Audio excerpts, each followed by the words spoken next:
Hi, everybody. Welcome to another episode of Weekly Reads, where we give you 5 book recommendations all in one show.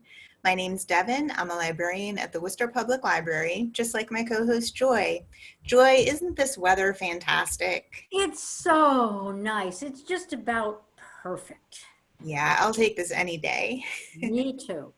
So most of the things Joy and I are talking about today, you can get online through the Libby or Overdrive app, which are both free, as an ebook or downloadable audiobook. You can also use your browser on your laptop or desktop for Overdrive, or we're also doing print material pickup or, books on CD. So no matter what you're looking for, just keep an eye on the slide. If you hear a book that sounds good, we'll be able to arrange it for pickup, or we can teach you how to download it. Just call the library.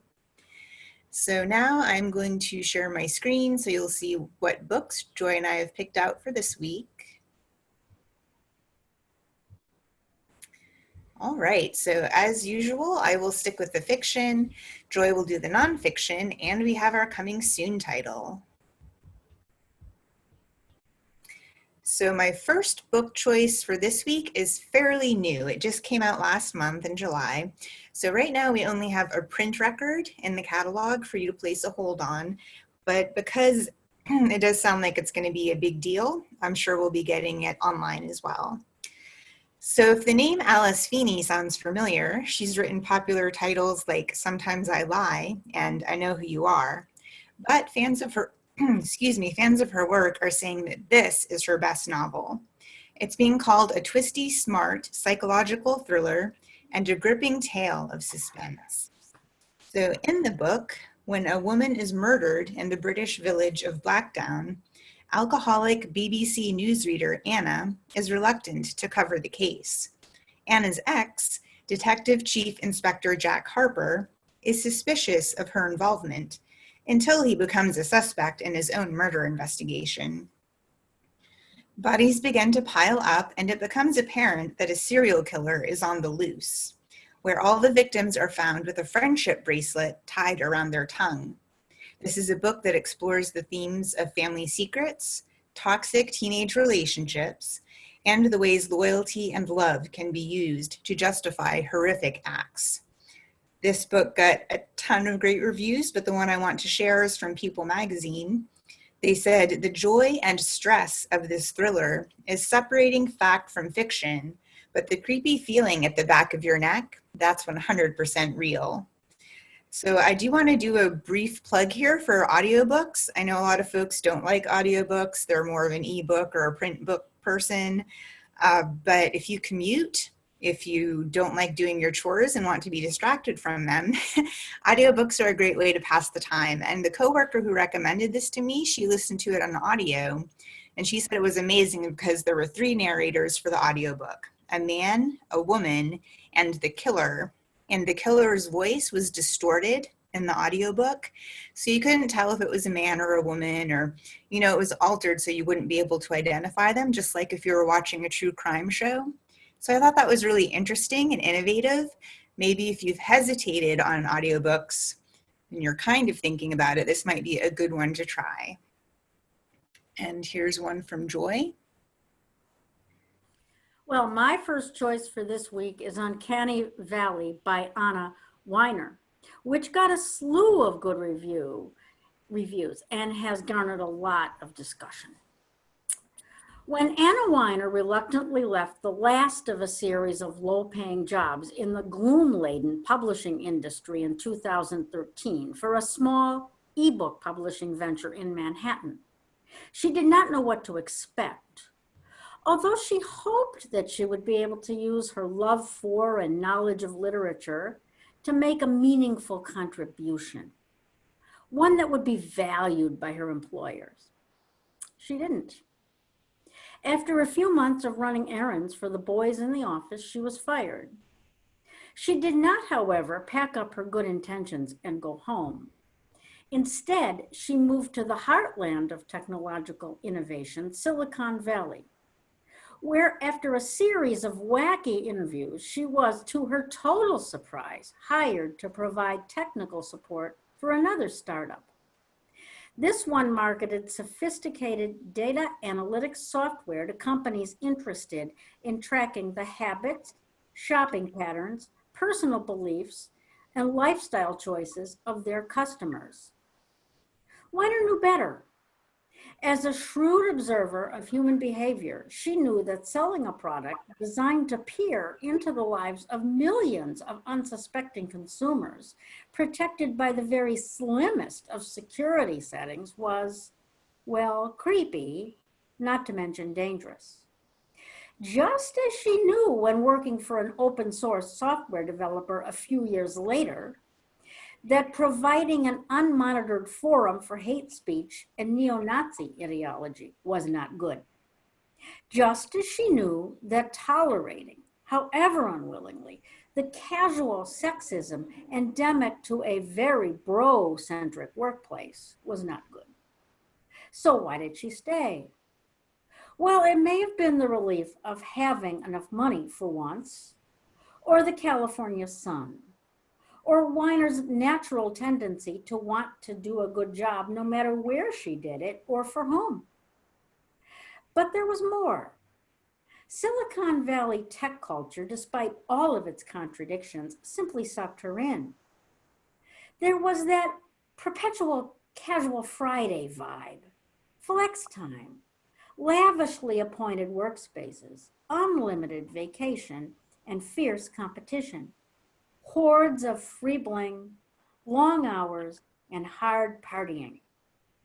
There was occasional praise and frequent criticism from the boy geniuses who ran it all, and the comfort in knowing that, hey, even if you aren't getting rich, someone else your age, or probably younger, was. Above all, there was the camaraderie fostered by company logos, company slogans, company retreats, and most importantly, the sincere belief that you and the small group of coworkers who were also, quote, down for the cause, unquote, were doing something cutting edge, something new. You were nipping at the heels of the big boys and transforming the world, ultimately for the better in the process.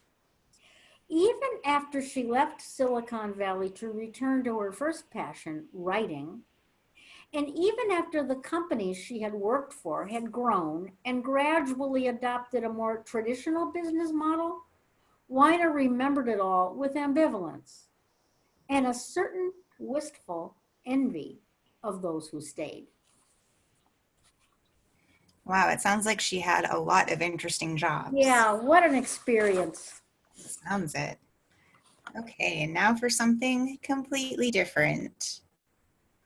Here we have an older title. As a Stephen King fan, I can sadly admit that I have not read this one yet, but a coworker of mine recommended it to me, so I started reading a little bit about it, and it sounds so good, I wanted to share the recommendation with you. So if you don't know Carrie, this book came out in 1974. In reading about this book, I discovered that it is one of the most frequently banned books in schools in the US. But as you probably do know, it's also been made into movies and plays. It's somewhat of an epistolary novel in that some of the book uses things like newspaper clippings and excerpts from other books to tell Carrie's story, but there's also a storyline for the reader to follow as well. So in the book, Carrie is a bullied, unpopular teenager from an abusive household with a mother who is a religious fanatic. Carrie is teased to the breaking point by her popular schoolmates, so she uses her newfound telekinetic powers to inflict a terrifying revenge on her mother and at the high school prom. The coworker who recommended this said, King plants the seeds for a horrifying ending by simply writing about the everyday occurrences of bullying and abuse, which aren't supernatural concepts, but are just as disturbing as Carrie's supernatural abilities. So I thought that was a really interesting contrast. I know right now a lot of us talk about bullying on social media, but it was just as terrifying, back before social media was a thing. This book got a grade of A ton of great reviews, even when it came out in the 70s. The Chicago Tribune said the book is gory and horrifying, and you can't put it down. Okay, and here's one from Joy. Two things, Devon. I'm dating myself by telling you that I read that book when it first came out, and it is indeed gory and horrifying. And the other thing is, after you read the book, see the movie. Sissy Spacek stars, and it's wonderful. A great adaptation. I have heard that. I'll check them both out. Sure. My next choice is Queen of the Negro Leagues, Effa Manley and the Newark Eagles by James Overmeyer. Well, I am not a baseball fan, or rather, like most Americans, I do have a favorite team, which for the record is not the Red Sox. But my interest is pretty much limited to asking toward the end of the season how my favorite team, which for the record is not the Red Sox, are doing. And if they happen to be doing well, I'm pleased. I never actually watch a game. So when my colleague asked me to review Queen of the Negro Leagues, I was ambivalent. After all, it is at least theoretically baseball season, and I don't want to get mired in a thicket of earned run averages, whatever they are, and tedious play-by-play descriptions of championship games. I needn't have worried. The focus of this book is on baseball history and baseball as business, both of which, it turns out, do interest me. Of course, I know baseball is a business and a big one, but I had never given a second's thought to what managing a baseball team, successfully at least, entails. Things like ensuring that the players are paid and that they have a stadium to play in, preferably on a consistent basis. That when required to play out of town, team members have the transport they need to get there and a place to stay when they do. They have an adequate supply of clean, attractive uniforms, that umpires are reliable and fair, and statistics scrupulously maintained. Someone needs to court the local press and generate the publicity needed to bring in the crowds. And someone needs to find and hire the best players, and perhaps most importantly, draw up legally binding and consistently enforced contracts to protect both players and owners. These are the things that Effa Manley and her husband Abe set out to do when they bought the Brooklyn Eagles and brought them to Newark in the 1930s. Effa defied all of the obstacles that her status as a woman, identified as Black in a traditionally male business and in a segregated America, threw at her. She was never afraid to raise her voice. But it was never easy, and the Manleys were not always successful. The Black community had neither the cash nor the capital to keep the teams they followed on a solid financial footing. Players, in defiance of contractual obligations, frequently jumped ship in search of more lucrative opportunities. And the Negro Leagues themselves were often disorganized and contentious. Still, there were good times. Whole families came out dressed to the nines and carrying picnic baskets to watch the Eagles play on Sunday afternoons. Celebrities like the great Joe Louis threw out the first pitch at season openers. Local bands entertained the crowds. And finally, in culmination of it all, there was the final game of the Negro League's World Series in 1946, when before roaring multitudes, the Eagles became the world champion Newark Eagles. And Effa Manley's dream was fulfilled. Ironically, the integration of the major leagues spelled the end to the Newark Eagles and the Negro League baseball in general. For the rest of her life, Manley remained embittered by the way she and her colleagues were treated by the great Branch Rickey, and what she perceived to be the desertion of Black fans. But for the rest of her life, she devoted her energies to keeping the memory of the Negro Leagues alive. It is more than fitting that in 2006, Effa Manley was awarded with a plaque honoring her contributions at the Baseball Hall of Fame. Was Effa still alive then, or did any of her family attend for the plaque? Her family certainly attended, but she had died in 1981. So unfortunately, she missed her own celebration. Well, it's good her family was there. Okay, so next we have our coming soon title. This week I've chosen to feature Sisters by Daisy Johnson. This book is coming out on August 25th, which is Tuesday. We do have a record in the catalog if you want to place a hold on it for when it's available.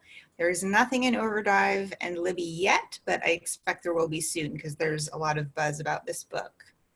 So if you don't know who Daisy Johnson is, she is the youngest writer to become a Booker Prize finalist, and she's considered an international literary star. In this book, born just 10 months apart, July and September are thick as thieves, never needing anyone but each other. Now, following a case of school bullying, they have moved with their single mother to an abandoned family home near the shore. In their new isolated life, July finds the deep bond she shares with September is shifting in ways she can't completely understand. A sense of dread comes into the house, and outside, the sisters push boundaries until a series of shocking encounters tests the limits of their shared experience and forces shocking revelations about the past and future. I can't even tell you how many good reviews this book got. It even got starred reviews from Kirkus, Bookpage, Booklist, and Publishers Weekly. To get all of those is a big deal. But what I wanted to share with you was a quote by Celeste Ng. She wrote Little Fires Everywhere and Everything I Never Told You. She said, Daisy Johnson writes in a torrent of language as unrelenting and dark as the river at the book's heart. Dive in for just a moment and you'll emerge gasping and haunted. So this book sounds like it's really thrilling and there's some domestic tension going on. Sounds like it's going to be fantastic if you want to put a hold on the print copy in our catalog. But that brings us to the end of our episode for this week. Don't forget, if you have a question or there's a recommendation on a genre or subject, you can always put it in the comments below and Joy and I will see what we can do. But otherwise, thanks for watching and we'll see you next time. I've already put a hold on Sisters, and see you later, fellow readers. Oh, look who's fancy. See you next time.